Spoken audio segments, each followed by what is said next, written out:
What does a good voice actually sound like? For a long time, that answer felt obvious. It sounded like clear tone, control, range, precision, a voice that could hold a note, sustain it, perfect it. But what if that definition was never universal? What if it was just Western? Because around the world, music has never been about perfection. It's been about feeling, texture, identity. And right now, two artists are forcing that conversation into the mainstream: Asake and Bad Bunny. Not because they fit the standard, but because they don't, right? So today, we're going to talk about Asake and Bad Bunny and how their voices are changing the script on Western expectations of a popular voice. I am Adeoluwa, and this is Losing the Plot. Welcome back, welcome back, welcome back. Okay, welcome back. Thank you so much for joining the podcast today. If this is your first time listening, welcome to Losing the Plot. And if you're a return plotter, I think we've settled on plotter as you guys name. Crown plotter, I think crown plotter.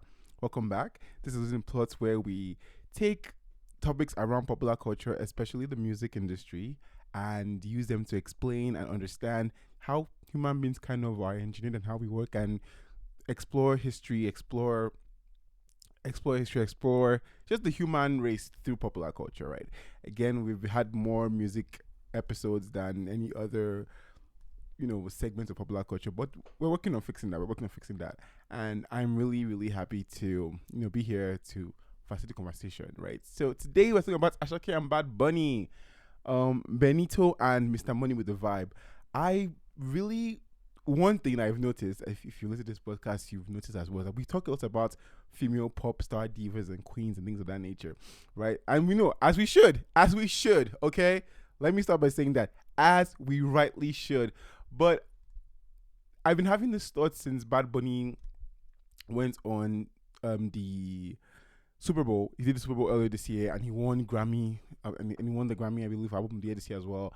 And I've just been thinking about how much of outliers he is as an artist, and for whatever reason, in my thinking, whenever I think about Bad Bunny, I always think about Ashake as well, just because they're just such unlikely heroes of their genres, and they're just so mainstream. Like, Bad Bunny's numbers are insane all around the world, like all over the world. So because for decades, right, mainstream popular culture, especially in the Western world, has measured great singing through a very specific lens, right? Gospel, soul, opera, Broadway. And those disciplines are built on projection, so on control and on technical mastery. But these two guys, they have a very specific voice, and we'll get to why their voices are important to their rise. But they have voices that exist solely and specifically in the genre of the music that they make. So Ashake, I guess Afrobeats was still more Fuji adjacent Afrobeats, and Bad Bunny with reggaeton, and we really get into how these genres, they don't require the same kind of polish and shine that Western popular music requires, right? So their voices are diametrically, is that the right word? Diametrically opposed to the traditions that we've shaped on what we now call good singing. Because again, on the global scale, there are different types I've said this before on this podcast. There are different types of singing, you guys. Apart from the Whitney Houston and the Mariah Carey. Apart from the Whitney Houston and the Mariah Careys of the world, there's throat singing, there's the Arabic scale. So there are different types of scales that you can own as a singer, not just the Western way, not just the Broadway, big voice, big belting, sustaining notes, because different genres and different countries and different parts of the world have different ways of techniques of singing, right? And not every genre values the clarity and the polish of Western pop music, right? So, for example, for Afrobeats, I can say that Afrobeats definitely values more rhythm than it values shine and polish, right? It values more energy from the person singing. There are genres that value tone, like I would say, like reggaeton values more tone, and there's some genres that value presence, and some value something even more important, belonging. So, apart from just your technique, it has to be like, who are you? Like, who are what there's an ongoing discourse about who gets to make Afrobeats, right? And if Afrobeats should be gate kept, right? Because part of the zhuzh and part of the sauce that makes Afrobeats is the person singing it. Where did they come from? Where are they from, right? I think some people have said that about Amapiano as well. So different genres value different things. So let's be clear: technical singing is a skill. So you've listened to this podcast for a while now. If you've not, you can go back and listen to other episodes. I love me some Western pop singing. Okay, I love me a stand and a bark. I love me a falsetto that's clean. I love me a well sustained notes that has vibrato. Like I really love those things. So, and again, like I always say, it is a skill to be able to do those things. Like those are things. If you're a singer that makes pop Western music, you should guess what you should be doing. You should be singing. So like I've always valued that. But I'm saying that to preface and say that that's not the only type of singing that requires skill. There are other types of songs, other types of vocal techniques that require different vocal skills than the one that we have in the Western hemisphere. So, as like Whitney Houston and Beyonce, they represent mastery and breath control and range and precision, and that is excellence. But it is not the only form of excellence. And in thinking about this episode, I've thought a lot about how that is a problem and dominant problem, because what it does is that because people don't realize, because America is a world power and soft power with cultural influences and what's all of that, people don't realize that Western pop singing and the technical pop singing that we admire from Western popular singers is not the default. It should not be an expectation for music all over the world, right? So anything, because whenever, even within the pop music sphere, whenever something is outside of those parameters, it's considered less than. It's considered not up to par, even when it wasn't. So that is something that I kind of want you to kind of take out of your mind and open up your mind. Again, if you are competing or you are making music that's supposed to be pop music, that's supposed to be R&B, yes, you need to have those skills. Now, I'm not saying that some of y'all's faves that are great songwriters, okay producers, if we're being honest, that don't know, like when they are on Jimmy Fallon and on Coachella stage, where are the notes? Where are the notes? Where's the singing? Where's what we heard on the record? Where's what we heard on the record? Oh no? Y'all don't. Oh. But you're a singer. You should sing. I'm not talking about those people. Those people need to go take vocal classes. Okay, those damn peoples. They need to get call Eric Vitro up and say, yo, Eric, I need you to straighten out these vocal cords for me. It's always baffles me losing the plot. This is the part where I lose the plot. My first plot lost this episode. It always baffles me.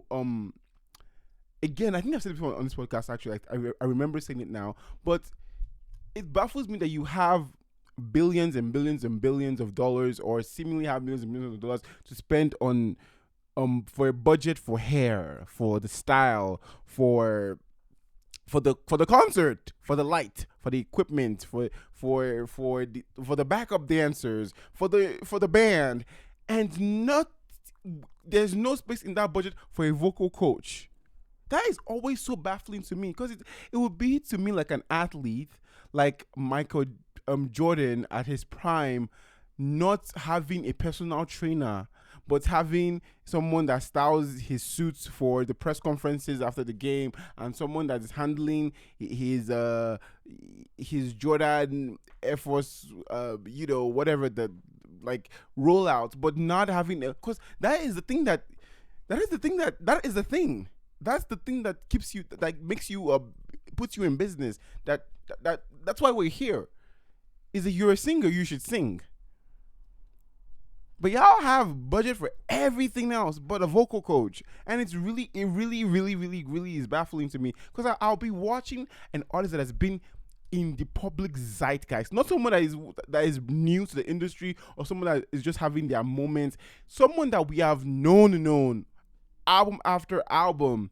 And here you are again on some of the world's biggest stages that people would claw and give their souls and their lives to get on. And where are the notes? Where? Where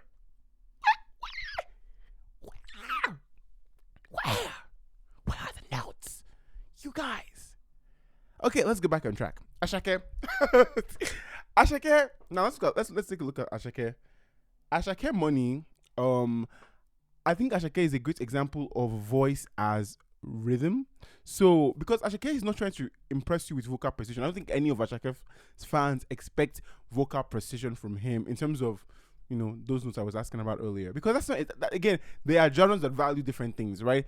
The genre that Asake hails from and the style of singing that he's inspired obviously by is a more personality forward, energy forward, rhythm forward genre. So he's doing something else entirely. His voice itself is percussive. It's chant like. You remember most of Ashake's earliest songs, earliest hits. Don't say his earliest songs, but his earliest his earliest songs that really took him to the public zeitgeist. They had this kind of chanting. I know it was very popular in Afrobeat production at the time, but Asake was really at the front of it, where it always sounded like he was singing with a choir of Ashakes. And it's chant like, it's communal, and that draws directly from Fuji music. Let me plug our season 1 episode 1 here. If you've not listened to the calculation of Fuji by Adekunle Gold episode 1, please go find it on all podcast platforms. It's a great episode. And Adekunle's Gold manager has listened to the episode and she loved it, so that is your cue to go listen to it. Anyways, Ashake's vocal styling and his vocal technique comes from Fuji, right? So that's a Yoruba call and response tradition and very street performance based. So his delivery is not about hitting the perfect notes. It's about landing in the pockets, locking in that rhythm, carrying the energy. So you don't just listen to Asake, you feel him.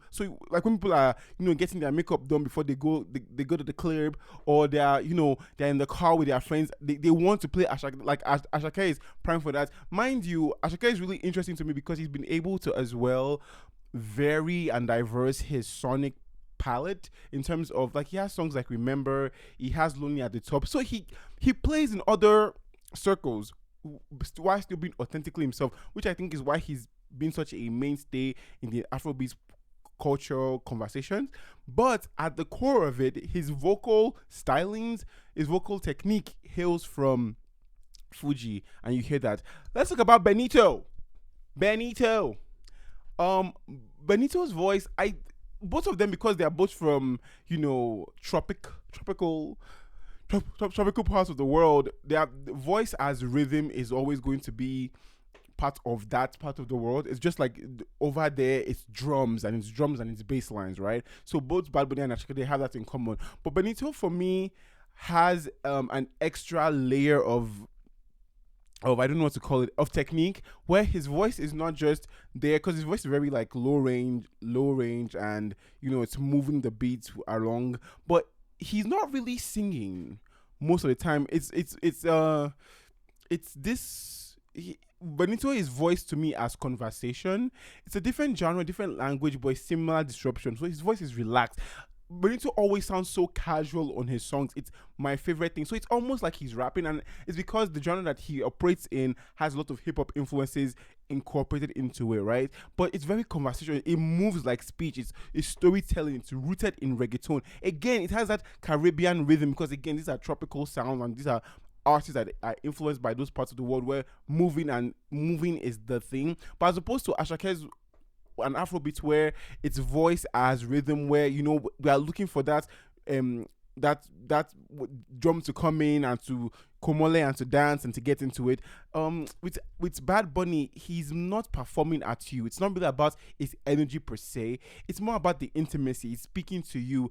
It's intimate, and that intimacy really changes everything. And I think it's one of the reasons why Bad Bunny is also, for a lot of reasons, what I'm about to say next, but one of the reasons why Bad Bunny is able to make music that is also politically aware is because the nature of the music that he's making, something that's influenced by conversation and some of rhythm, but also those hip-hop influences as well, it lends itself to be ready for conversation. Now, this is only Bad Bunny is political because Bad Bunny himself, Benito himself, is a political person, politically inclined person. But then he's now in a genre that really allows for that, right? He's working in a genre that creates room for that conversation, right? So it's kind of like it's a glorious mix of two things. Where yes, Bad Bunny's music is conversation and can get political, especially with the visuals, which we'll get to in a second. But also apart from that, he himself, Benito himself, is someone who is um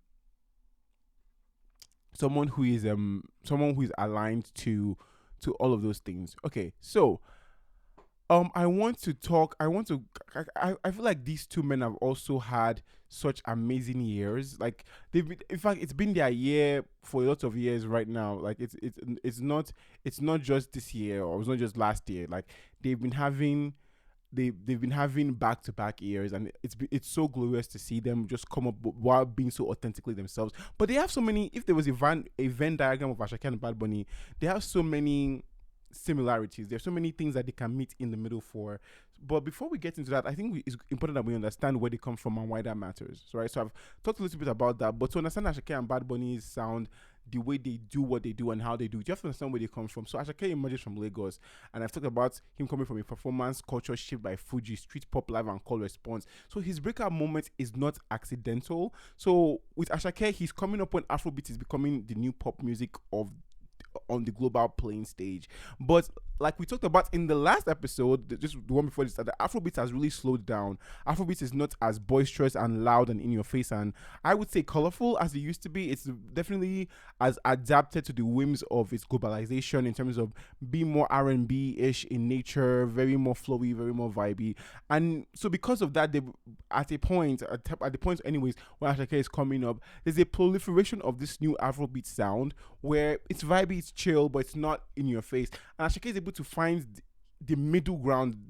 I would say the last middle ground that really exists between the cool, chill Afrobeat vibe and still keep that the heat and the immediacy of what it used to be, especially with his Fuji background. And he's able to do that a lot of times just with his voice. Like you listen to the production of Ashake's earliest hits, and the production is pretty in line with what everybody else is making. The production it's great. It's great production, but it's not it's not art pop in 2013. Like, you know what I'm saying? Like it's still very much in conversation with what's happening with the rest of the culture. But what the differentiating factor is his voice and how he delivers the lines. First of all, just as another plot to be lost here, Asake to me is a really great songwriter. Like, especially if you're Yoruba, I think with Ashake songwriting, you only have a certain level of appreciation for it if you speak the language. But Ashake to me is a really good songwriter, and I'm talking lyrics and melody, right? So he has really catchy hooks. He has winning choruses that you just hear them once or twice and you know them and they stick with you. And then his lyrics can be very vivid as well. They can really bring your imagination.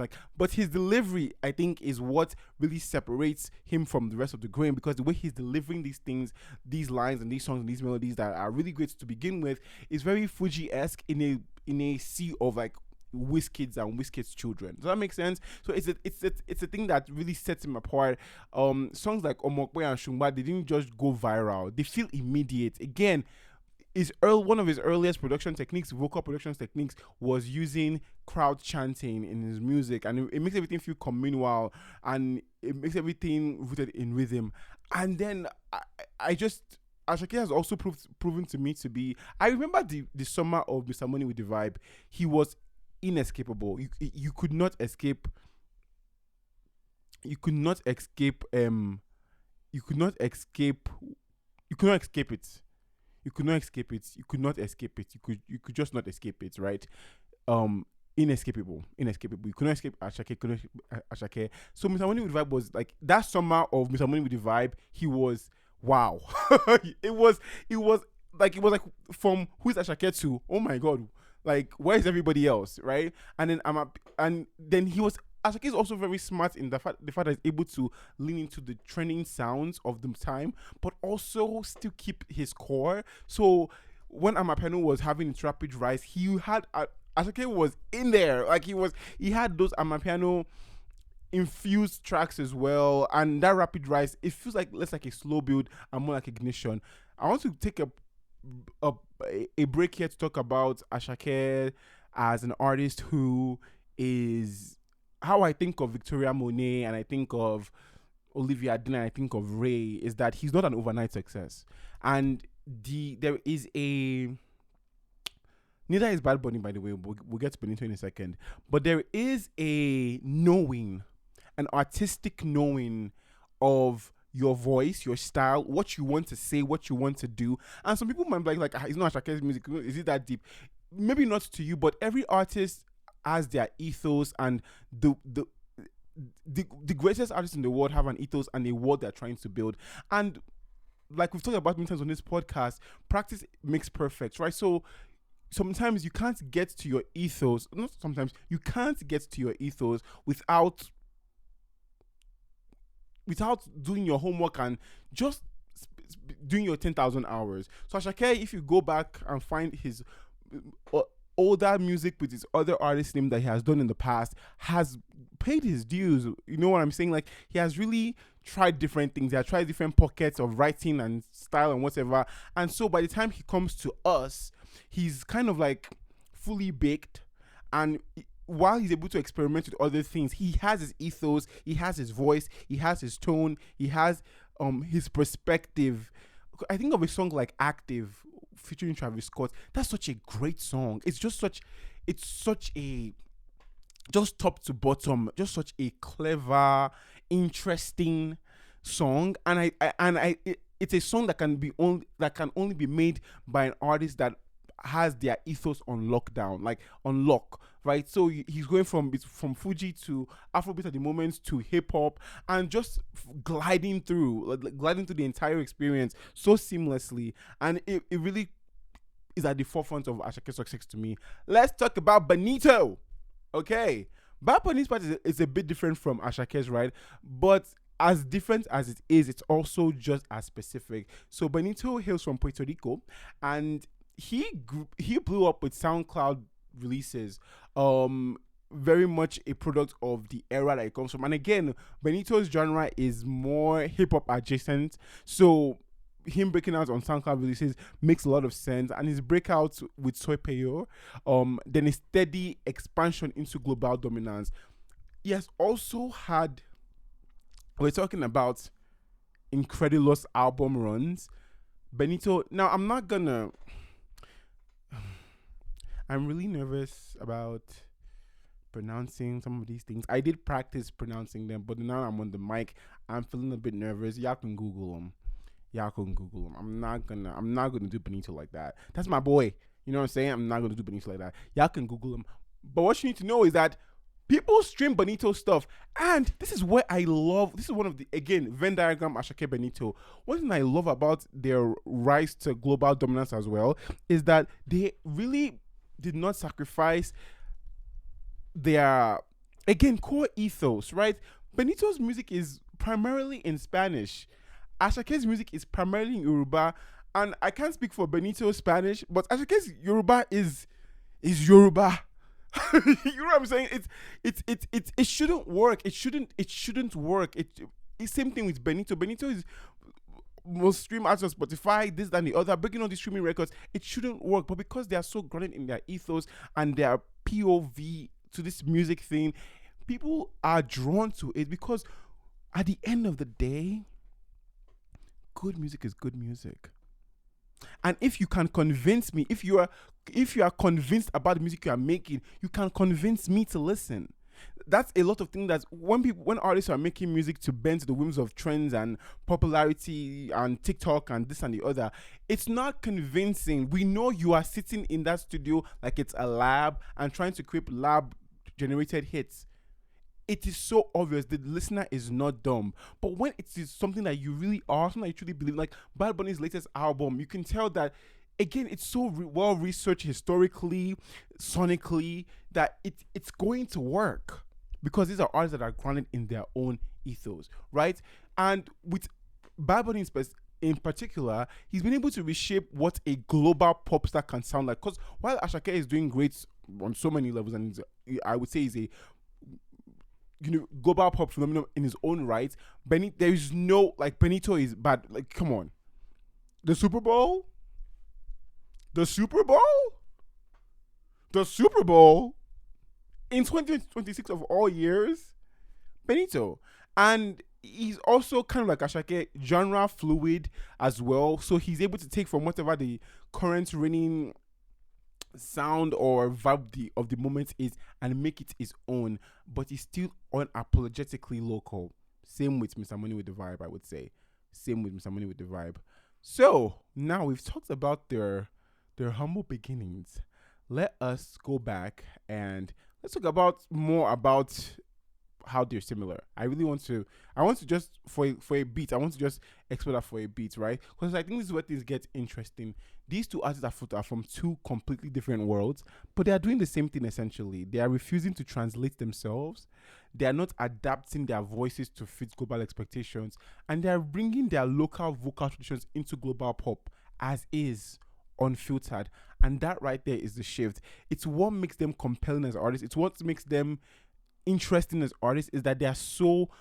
Asake is such a Yoruba man. Benito is such a Spanish man that it's compelling. It informs what they are doing, and they are truly fusion artists. Because when you take that and you take the fact that they are also very sartorially advanced, they know what they want to look like. They are very open to experimenting different styles, and really going there with fashion in their videos, in their presentation, in their sonics. It just makes for a blend that is, again, inescapable. Inescapable. It makes for a blend that is hard to ignore. It makes for a blend that is it makes them undisputed champions of the moments that they are in, right? I want to do numbers a little bit. I want to talk about numbers. So let me start with Bad Bunny. So in 2016, Bad Bunny breaks through SoundCloud. Then in 2018, he releases, I can't pronounce this, it's X100 PRA. Then in 2020, he becomes Spotify's most streamed artist globally. In 2021, he's still Spotify's most streamed artist globally. In 2022, he was still Spotify's most streamed artist globally. That's three consecutive years. So that's not just success, right? That's dominance. That is, the people know me and the people love me. So even if you're this is so interesting when we talk about fame and popularity, because I'm sure people will be like, oh, the people that don't know Bad Bunny, this was the whole thing when he was doing to Super Bowl. Like, oh, he's doing Super Bowl, but so many people in Middle America don't know him. For you to be 3 consecutive years Spotify's most streamed artist globally, enough people know him. The numbers don't lie. Check the scoreboard. And in 2022, his album that he released around that time became the most streamed album in Spotify history at the time. And that was, again, him being unapologetically Spanish and having a Spanish language album leading global pop. That has never happened on that scale before. He's one of one. He's number one. And in many ways, he is the only one. And let's talk about Mr. Money with the Vibe, Asake. So in 2022, Mr. Money with the Vibe enters. Every track on that album entered Apple Music Nigeria's top 10.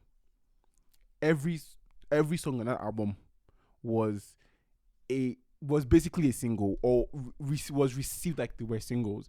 That's how tight and strong the album was. Then go to 2023 when he released Work of Art. And Work of Art is such a great transition album for him because it showed that he still had global chart presence, and he used that album to tour. So festival stages, international touring, and this is happening all within 2 years of mainstream breakthrough, right? So you can see that they really have wind behind them, and that acceleration is not just organic growth, it's a cultural takeover. And I think for artists that are in similar genres as them, they are people that you should consider when you're thinking about your strategy, in terms of not replicating their success, but replicating or trying to understand the mechanics behind why they work. we're doing all of that in this episode, so you listen to this episode might help you with that. But there's just so many things about them that are, if you, this is me giving it a broad overview. If we dial in a bit more, there's so much strategy and thoughts behind having these mainstay pop boys come from such specific backgrounds and them not, in many ways, not watching themselves down, but also in many ways collaborating and engaging with the culture at the right pinpoints. It's masterful. It really truly is masterful. Let's talk about their voices. This is what we came for. So in traditional pop, like I mentioned in the intro, the voice is often separated from culture. It's trained, it's refined, it's standardized. But with Asake and Bad Bunny, their voice is the culture. When you hear Asake, you hear Lagos, you hear Fuji. When you hear Benito, you hear Puerto Rico. You hear their language, you hear their history, you hear their community. So their voices are not just instruments, their voices are context, their voices are the thing. And it is my theory that their voices is what propels them, or what has propelled them to this, to the start of success that they see now. And I think it works because, again, with streaming and social media, and even with the rise of AI, the global music landscape has changed, right? So you have streaming platforms like Spotify and Apple Music that have removed gatekeepers. So you no longer need to conform to one standard to reach a global audience. You can arrive as yourself, and if it connects, it will travel. And again, in how that works with AI is that you don't. There's so many people that sound like somebody else, and with artificial intelligence music, it's going to be even.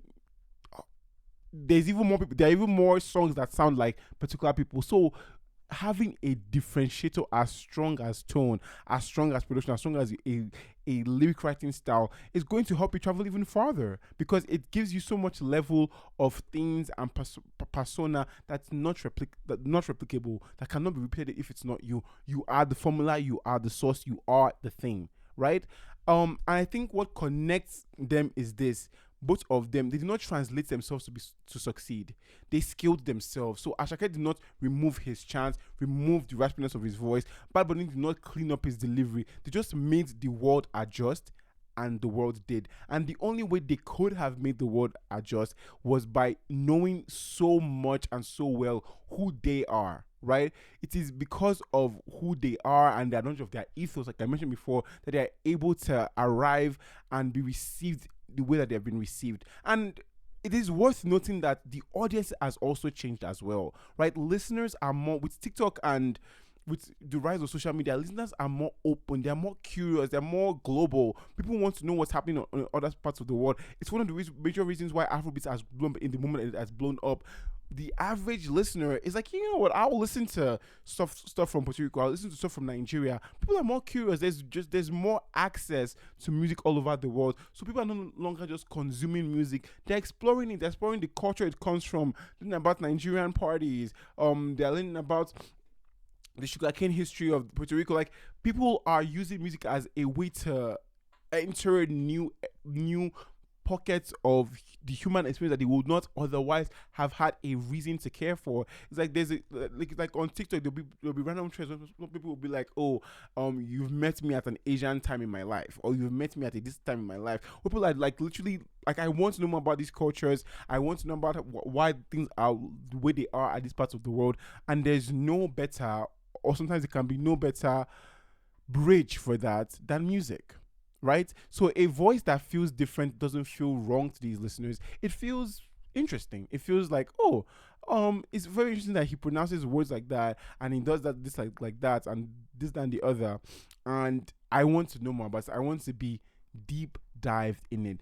Now, because these are tropical men, like we talked about multiple times, there is a huge part of the genres that they both play in is live performance, because again, energy is quite the thing. And with this is such a complex thing for me to wrap my head around. I'm actually going to walk with me.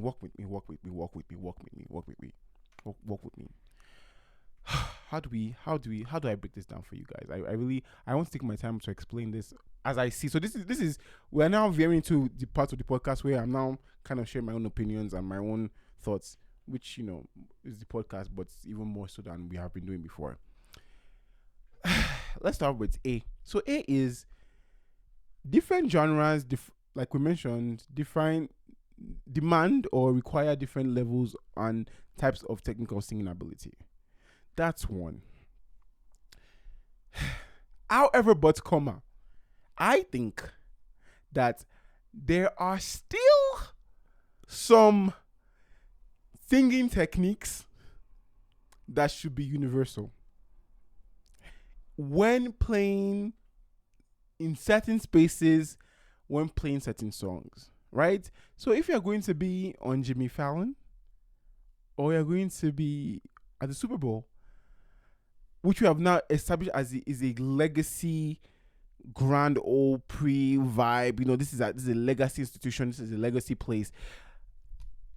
I have expectations. I really do. So two things can be true. It can be true that your voice is already voice conversation and this is how you sing and whatever. But it can also be true that if you are still singing songs that are adjacent to popular music and popular discourse, that you should meet the moments a bit. And I'm going to add a complex level to this conversation and say that we don't expect the same level of performance from men as we do from women. And to me, that is a big problem because we have female artists that are true to their culture and true to their sound and true to their ethos and whatever, but they recognize that when they have to perform on certain levels, at certain levels, in certain stages, on certain spaces, that they have to have a backup dancer, have backup dancers and do the dances with the backup dancer. Not the one that the backup dancer will be doing choreography, you'll be vibing out. They realize that they have to have breath control because we really need to get you to sing the end of that line. It's very important for us who are listening to songs on Spotify that you sing to the end of that line, right? For female artists, but with male artists, especially in Afrobeats, let me say that there seems to be a different expectation for what the male singer can do. And I don't think it serves us as an audience that we have such a low bar of expectation for men. Now, I don't think Bad Bunny and Asake are guilty of all of these, but I've watched performances of them in certain spaces where I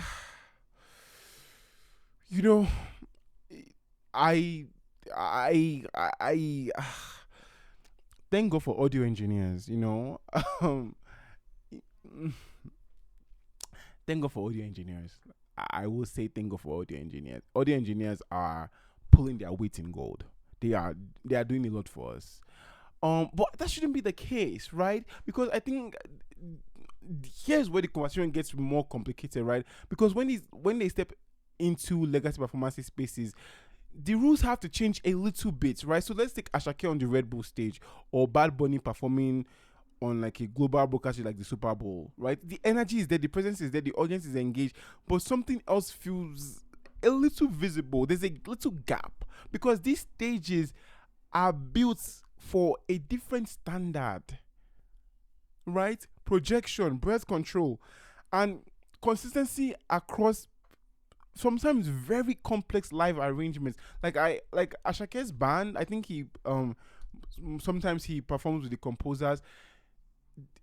The arrangement of the band is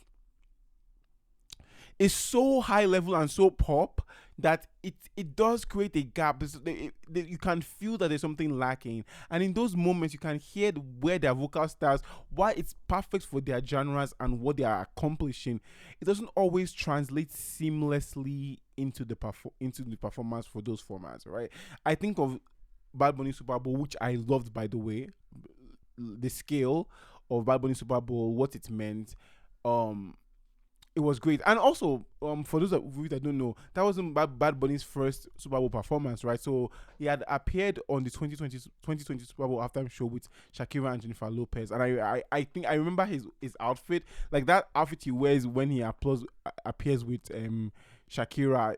it lives rent free in my head. It's a mood board for sure. And it wasn't that initial performance was not just a performance; it was validation because Super Bowl, as everybody knows, is one of the most watched stages in the world. It's historically dominated by pop, rock, English language. But having Bad Bunny, even when he was performing Shakira, a reggaeton artist performing Spanish on that stage, that's a shift. And he has headlined, right? But again, watching his performance, which was great at the 2026 Super Bowl where he headlined, it was amazing performance with Bad Bunny. He did his thing and whatever. But there were moments there that I was like, you know, a gap, a gap, a gap. So it's my only kind of complex addition to these conversations that I do think that when they are in certain spaces doing certain things that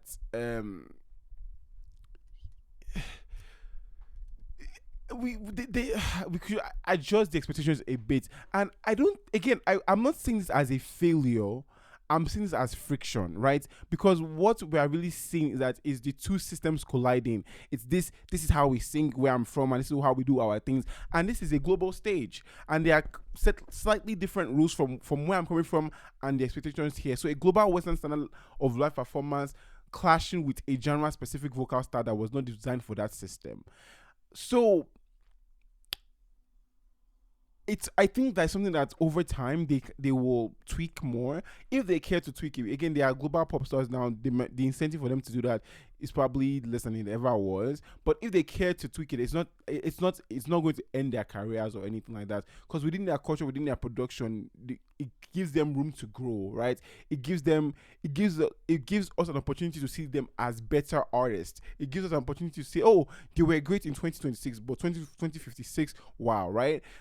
So especially when they're stepping into spaces that demand a different type of vocal control that they need to adjust for. So it won't replace their style, but it can for sure expand it.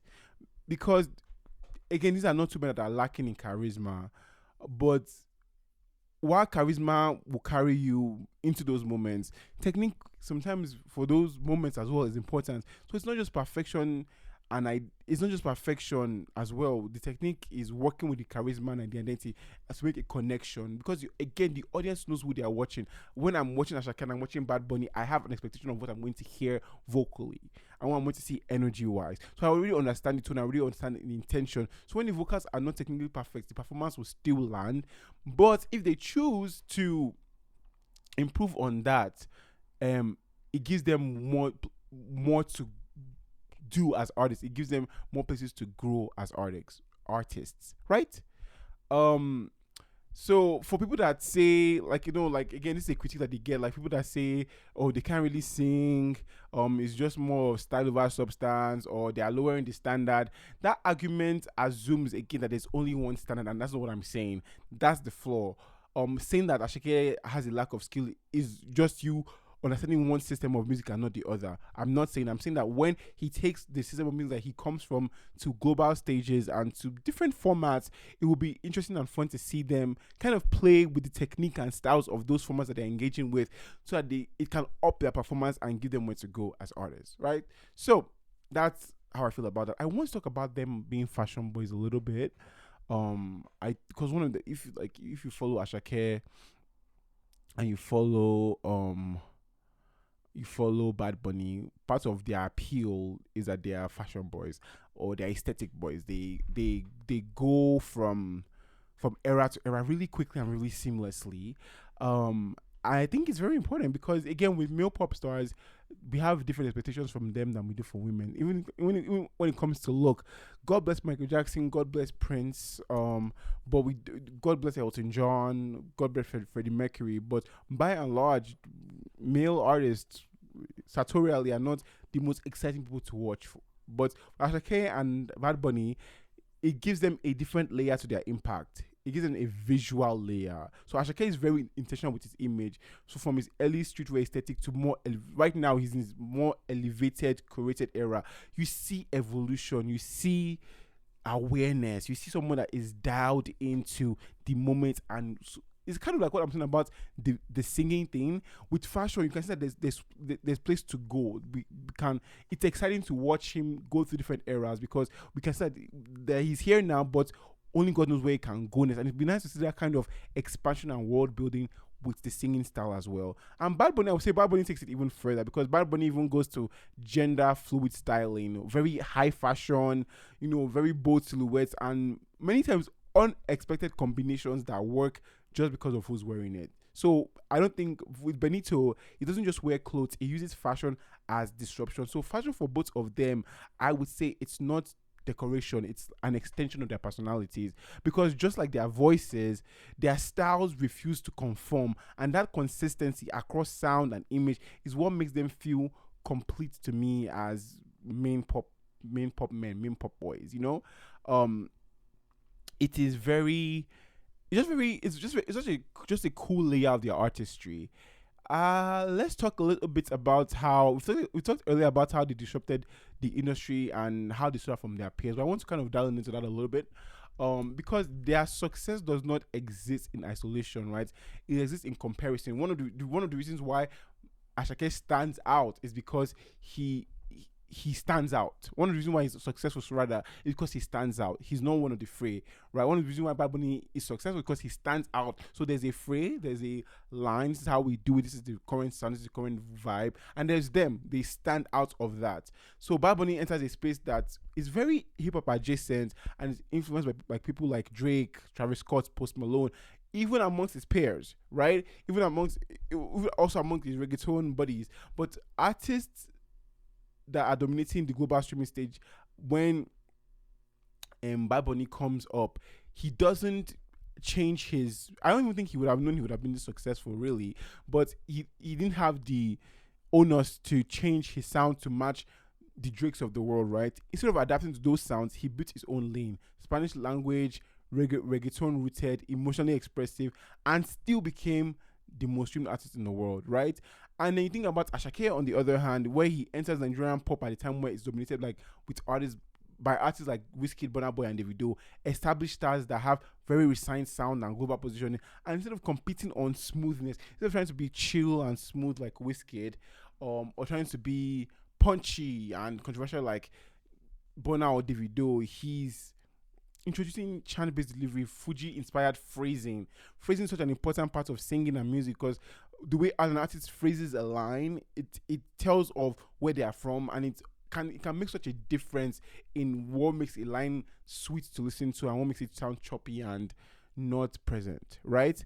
And because he's not copying and pasting and he's been through something and has his own ethos, he then contributes to the sound shifting as well, because I really feel in many ways that Asake just existing kind of opens back our palettes up to receive Adekunle Gold's Fuji. It's just like Asake has dropping the crumbs over the years throughout his music. So when Fuji comes, it's coming on a soil of sorts, right? It's coming on a soil. And one thing about these two is they are not trying to outsing their peers at all at any point in time. They're always trying to just out-define them, trying to be the most Asake version of Asake possible and the most Bad Bunny version of Bad Bunny possible, and it lands, right? Because it shows that they are not following trends, they are influencing them or creating them. And that is success, because when you are able to have your own ethos on such lock of that level, it's crazy. Because I'm thinking about a before Bad Bunny and an after Bad Bunny. After Bad Bunny, we see artists embrace on a global scale, embrace more language flexibility, genre fluidity, and honestly less polished vocal delivery. And in the Afrobeat space, after Asake, again the chanting, I would really put him at the forefront of the chant kind of style that we had for a while. More street-rooted phrasing, more rhythm-led vocal structuring. And just again, same thing with the language, being stubborn about singing the language that you originate from. And I think it matters on a deeper level because, like we talk about all the time on this podcast, it's not just music, it's not just celebrities, it's not just pop. It has influence across different corners, and it has identity, right? So, for example, I would say Bad Bunny challenges language dominance. He challenges gender norms through fashion. He challenges the political climate of his country, and comments on that constantly through all the guns in his arsenal. And he also challenged what a global pop star on a world stage can look like and sound like. And with Asake, I would say Asake reinforces local culture as global export, which is the whole thing about Afrobeats, but on such a specific level. Bringing Yoruba identity into mainstream pop, street influence as legitimacy. Those are things that they exist. Even their English or lack thereof is part of this. It shows that they don't just represent the culture that they are from, they center it. They are the culture, right? They are the people. They are who they think they are, essentially. Is the long and short of what I'm saying. They are who they think they are. Woo! That was a lot. Yo, I've been thinking about it so much like in the past couple of months. So I love that I have the honor to kind of share these thoughts with you guys on the podcast and just kind of word vomit, but structure, but research, but word vomit. You know what I'm saying? So what's the real takeaway here? There are a lot of takeaways. So what do we do with all of this?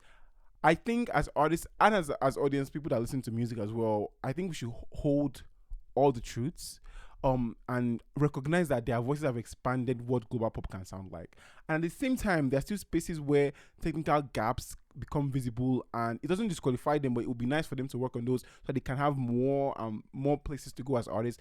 And I think also like the fact that they're not the fact that those gaps exist also humanizes them to a great deal, because growth does not stop success. Right? Again, it gives them where to go. It gives them, okay, now I've conquered the world and I've done so, but like, I can work on this and I can try and do this for the next thing.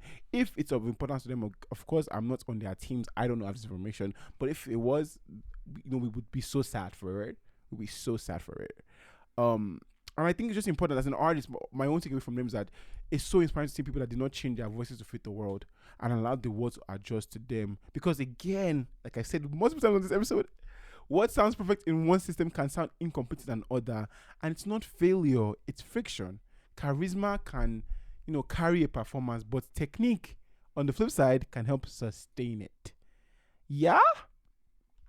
Before I leave you, I like to give you guys something to think about. And I think talking about these two men together is important, because it's not just about the two artists, it's about a shift in power. For decades, for example, the global industry has exported one idea of excellence. Now different cultures are bringing their own definitions to the center, and the world is listening. So here is something I like you to think about. When you say someone can't sing, what are you actually measuring? Think about someone you say, oh, this person can't sing. What are you measuring? Their skill or familiarity? That's something for you to think about. And based on what we've talked about today, is that something I want to revisit? Are you problematic? Okay, you guys, if this episode made you rethink what a Gray's voice sounds like, please share, comment, like, subscribe wherever you're listening. It really does help. It goes a long way, and I really do appreciate it. Yeah. Because music just doesn't just evolve through sound, it evolves through perspective. And once you expand what you hear as good, you expand what becomes possible. Okie dokie, you guys. Thank you for listening. This was so much fun. Until next time, I would never leave you without telling you this. Greatness isn't a moment, it's maintenance. As long as you're still practicing, you're still progressing. Stay grounded, you guys. Goodbye.